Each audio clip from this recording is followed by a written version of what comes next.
All right, good morning, everyone. It's 7:35, so we're going to go ahead and get started. You may have noticed the record light is on. We are going to record this for those who can't join us in person due to time zones, as well as to place it on the website. So my name is Eva Hutchins. I'm the Associate Dean of Enrollment Services here at CTC, and I'm co-presenting with Ellen Falkenstein, the Math Express Program Coordinator. A lot of you work with her for your students and building classes at your sites and everything. So we're just wanting to give you a little bit of a glimpse into our TSIA project success that we have going on. So I'm going to get started. All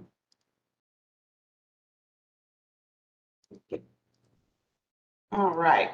So Ellen and I have worked together for quite a while, and we really started working together during the Pathways succession when I came involved in that in 2017, early 2018. And we've worked together all these years really well, and we talk a lot.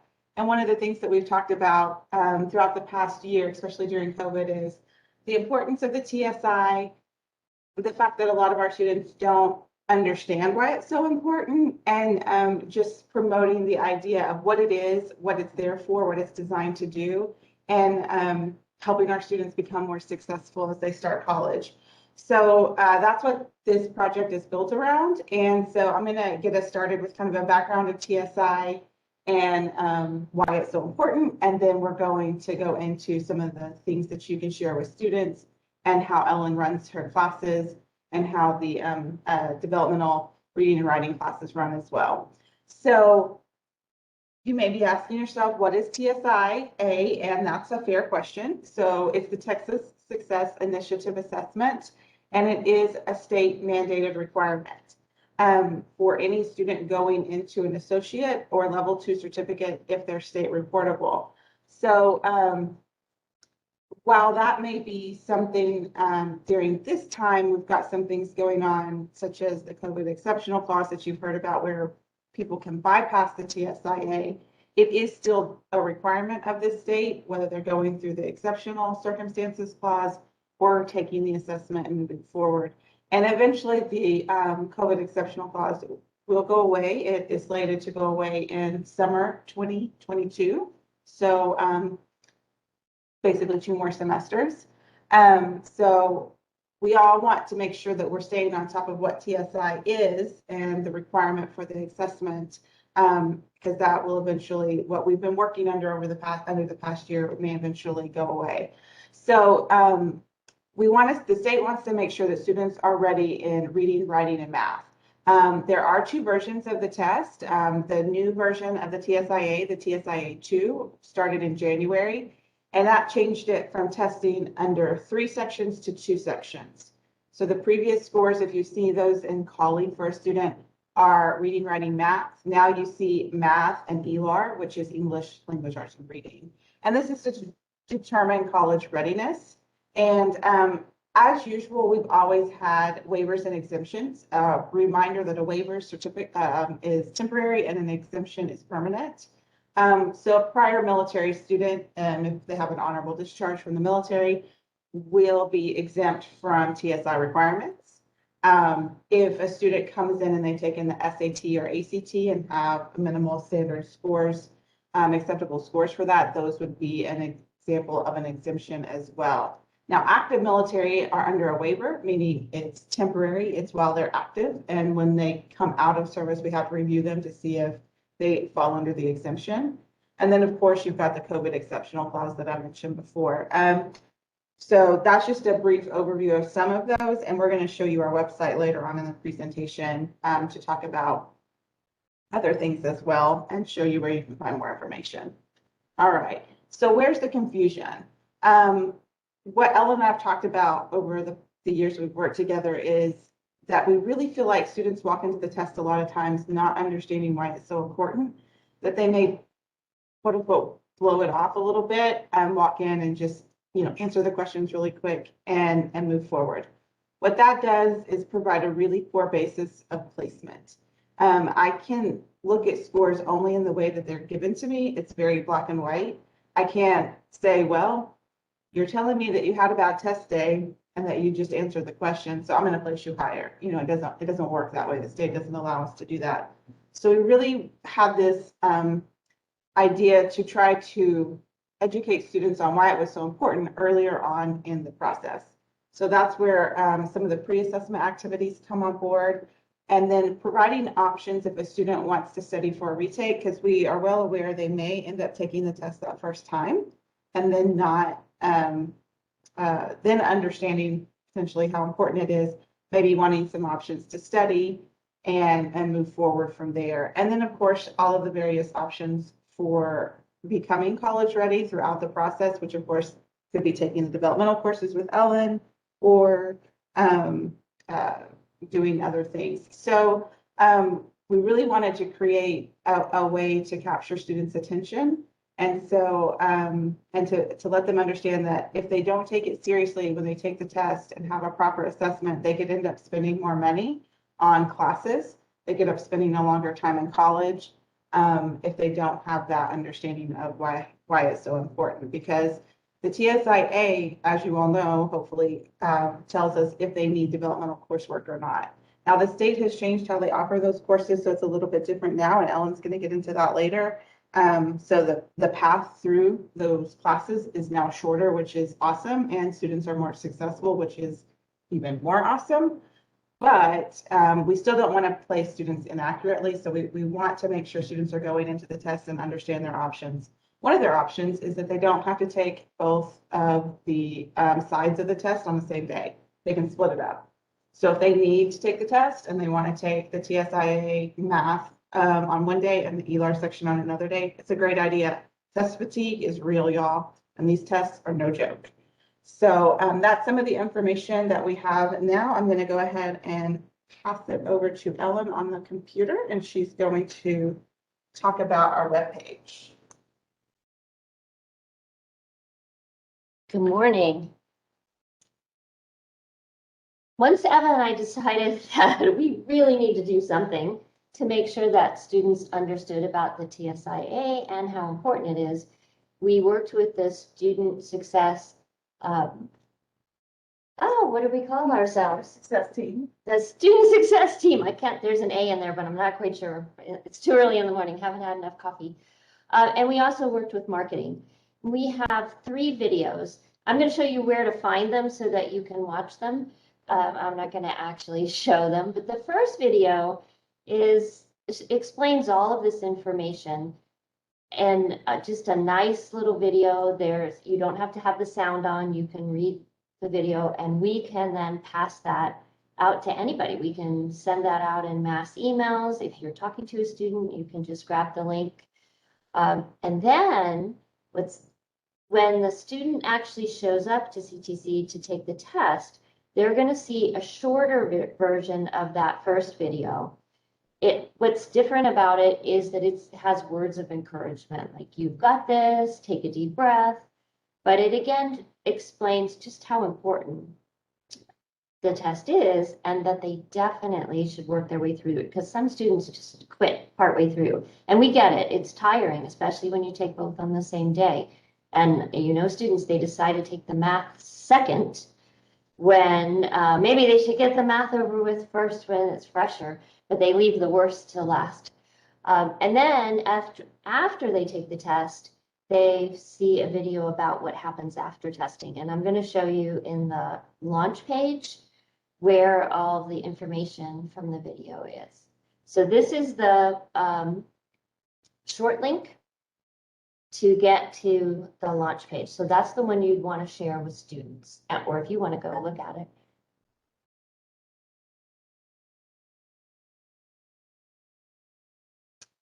Okay, so if you type in the short link, this is the page you get. The problem is TSI, lots of us have hands in the pot with TSI. And so there's information all over our webpage, but it might be owned by admissions or by the TSI group or by Eva, the advisors, or me in developmental. And so this launch page brings it all together, but then you can go to any of the pages you need right from this launch page. I'm gonna give credit to Barb Malone for this idea. So here's the video. You guys can come and watch the video. And then We kind of talk about what Eva talked about in the beginning, just explaining about the TSI, but I explain in a different place in more detail, but this just kind of gives them an idea. They can also come in here and click on the exemption and get more information about exemptions and waivers. Right. So once they look to see if they have an exemption or a waiver, then, and they have some information here, if they're not sure if they have either the exemption or the waiver, they can head to admissions. Then we have the pre-assessment activities. This is really important. A lot of students just walk in cold, but we have some help. So let's take a look at this page. But state mandate, they're supposed to go to this page and do this, but again, we know students. All right, so there's a video here. Again, that's that same video. And then here we have practice tests. So students can work their way through. They can, some of them work, they're all free. Some of them work that you take the whole practice test and then they tell you which ones you got wrong. Some do it as they go along, but then they can see that, hey, maybe I need to study more before I go take the TSI. They can go to Khan Academy, or we have resources as well. We'll talk about that in a minute.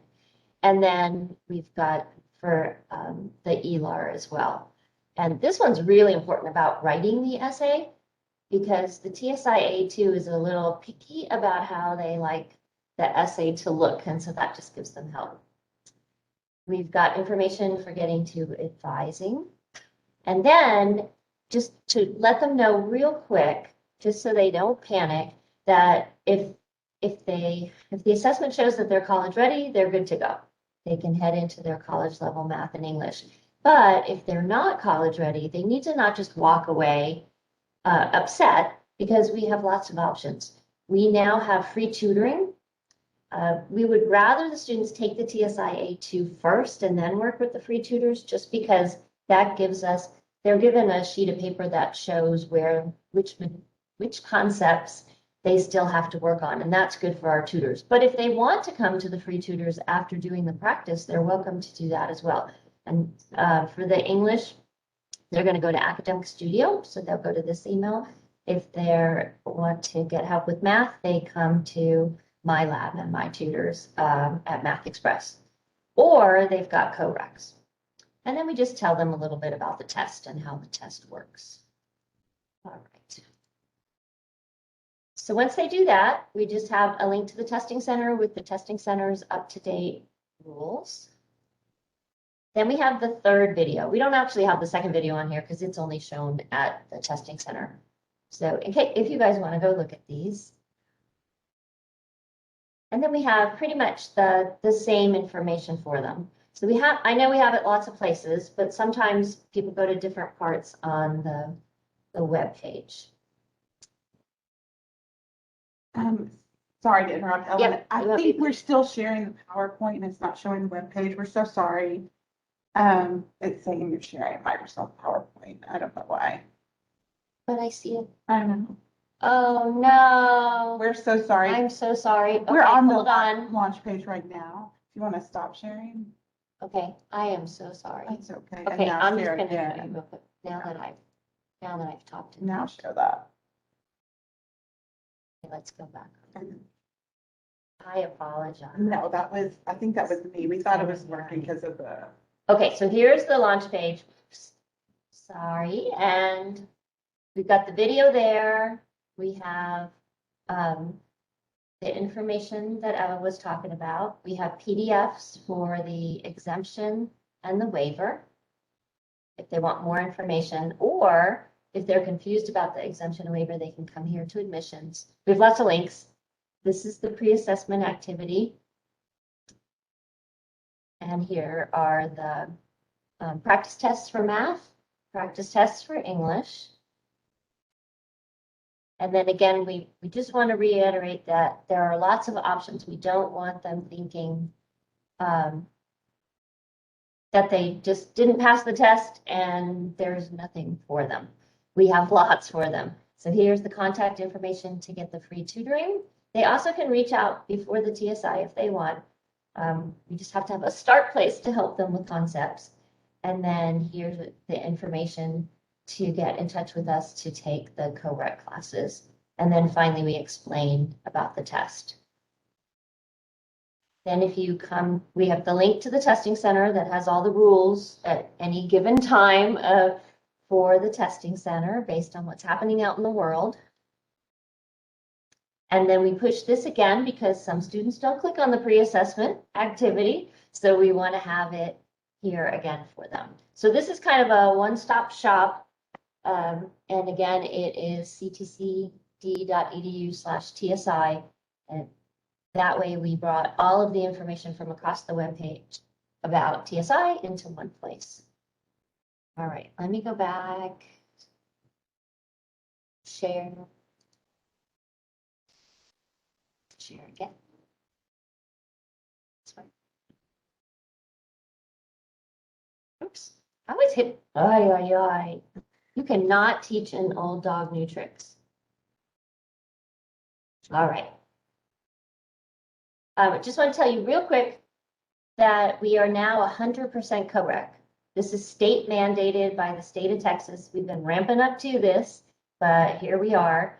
What this means is that every student who's not college ready, who's in developmental, has to be in a co-rec. We do have one exception, but everyone else. So what a co-rec is they're in the college level class and they're in developmental. There's no more of this taking 3 semesters of developmental and then go to college course. So they are in the college course and they're getting the supplemental instruction. And when they're finished, they pass with a C or better, they are done. Well, unless they're a math major or engineer major, but they have passed the college work. And tell them we do not do it, that we hurry up and give you all of the developmental and then we do the college. It's all intermingled. They don't even know which class they're in. It's just one big math class. We give them the concepts they need, then we do a little college math. We do some more concepts, and then we do the college material again. All right. So for math, we have 4. Yep, 4. Sorry, can't count. I'm a math person, can't even count. I didn't see the 4th bullet. So we've got contemporary math, statistics, college algebra, and then this semester we also have STEM college algebra. The students who are in 1324, which is business algebra, they also we have a space for them inside this DSMA 293. If students score really low on the TSI, we also have this, what we call base NCBO, that will get them going again in math, bring all the math concepts to the front of their brain, and then from there, they can go to any of these co-recs. English has the same thing. They have the base NCBO for students who score in the diagnostic 1 through 4. And then from there, they can go to the English co-rec. We will get back to a history co-rec, but we need to wait till enrollments go back up before we do that. Okay, so that really concludes the end of our presentation. Thank you, Ellen, for that slide. We had practiced before we promised, but we haven't done First Friday WebExes in a while, y'all. So I'm assuming y'all are all understanding.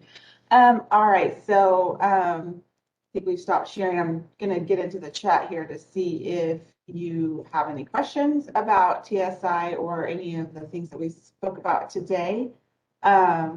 So if there's any questions at this time, feel free to unmute yourself or chat in if you prefer. But we just really want you guys to know, if you're working with students, all the information that you need to get started, for students. So, right.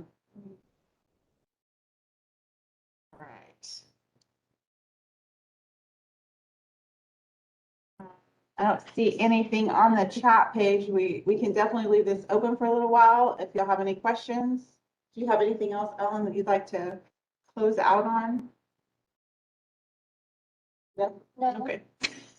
No questions have come in. So we do apologize about not showing the web pages. She was talking about that, but I'm going to type into the chat here tcd.edu/TSI, in case y'all didn't get that short link.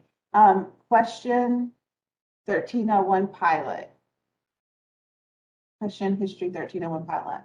Right. We did do that pre-pandemic, but the numbers have been small, so we hope to get that back, maybe spring or next fall. I sure do hope that we can do that again. I mean, in a perfect world, the DIRW 0493 could be paired with any college level, like you could even do, they've talked about other history classes, government, things like that. Psychology. It gets a little tricky in talking to students into some of that just because of the way that's taught. They definitely feel more comfortable with the English. I experienced that when we were in registration for the History 1301 pilot, that we had that one semester. I'm not saying that's an excuse not to do it, but hopefully Professor Fairfield, who's the program coordinator over the IRW side, will have the opportunity to present that maybe next year. I'm not going to speak for her or promise anything, but definitely be on the lookout for it, and we'll send out information. You'll probably hear from us in a training or some sort if something like that were to go forward. But I do know that it worked well if we could get students into it. Right. We also have the issue with our main co-recs. The students are in both classes sections. So like if they're in English 1301 TM 500, they're also in the DIRW TM 500. And a lot of times it's the same teacher, sometimes it's co-teachers, but they're all in both. With the history co-rec and with the STEM college algebra co-rec, they're what we call co-mingled. That makes it much more difficult. They're in any one of a number of English comp classes, or well, history classes, or for this semester with the STEM college algebra, they're in any of 5 1414s with everybody else.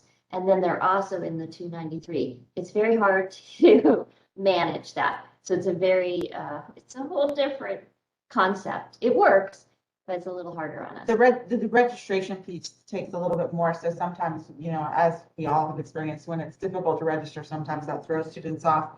I will speak, if you're talking to students right now and they are low on college level math and they need to track towards calculus, please make sure if they're local, you refer them to our pilot program and see if we can see how successful that can be, because I'm curious to know how that will go.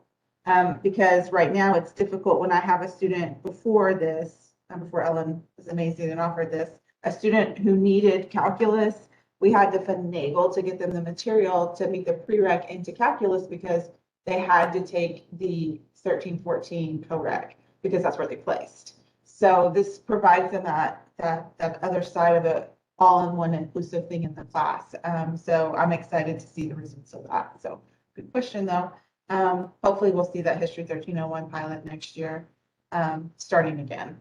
Anything else? Nothing else has come in, and we're right at 2 minutes prior, so I don't want to just keep talking to talk. No, but please reach out. Yes. If you have any questions, if you just email math.express, that I monitor that, I'd be happy to help. If students have a question, have them go to that. We'd rather they go to the email than the phone number. Well, for one thing, our building's still not open, but also that way we can look them up in colleague and we'll be ready to have the discussion before we talk to them. That just helps us know where we are.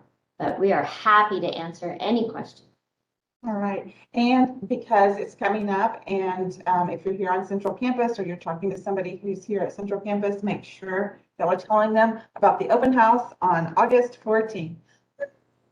It's going to be great. It's going to be exciting. There's going to be a lot of things for community members, students, prospective students, returning students to do. The departments are doing some wonderful work to have things going on there. Advising and admissions and financial aid and veterans will be open. So if they want to come and talk to those kinds of departments, they will be there. The testing center is going to do tours to kind of acclimate them to what to do when they come take a test, which is also an important part of this. So I think that's great because sometimes students walk in and they're just overwhelmed because of the process sometimes. And so getting them that experience over there would be good. And then they'll know exactly what to do on test day. So anyway, 8 o'clock, no more questions. We're going to let y'all get back to your day. Thank you. Have a great week. Welcome back to Fridays. And be looking out for links later on for the next one, and as well as for the recording to this one if you need to share it with coworkers. Thanks, y'all. Have a great weekend. Bye.